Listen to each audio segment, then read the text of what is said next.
Ақыретте бір пенденің амалдары таразыға тартылады. Оның күнәлары таудай, ал сауабы тарыдай екен.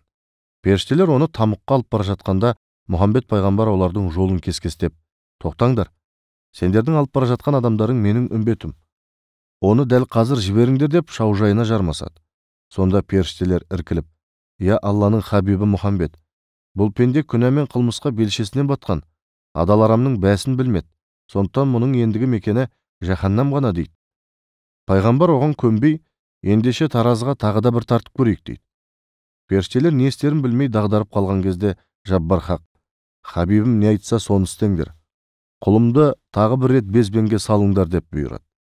Періштелер ол пенденің амалдарын қайтадан өлшеп: "Я Алланың елшісі, қараңызшы, күнәлары таразының тасын аударып тұр" дейді.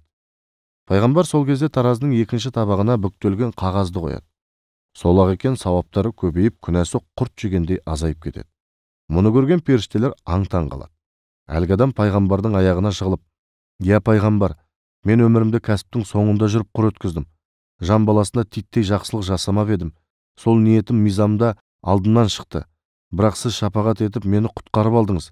Әлгі қағаздағы жазу не еді?" деп сұрайды. Сол кезде пайғамбар: "Есіңде ме?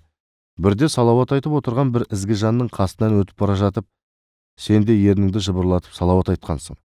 Сол кезде қатайған жүрегің жұмсарып, көңіліңе хақтың сәулесі түсті. Айтқан салауатыңды мен жазып алып, қағазға сақтап қойдым. Саған сол көмектесті" дейді.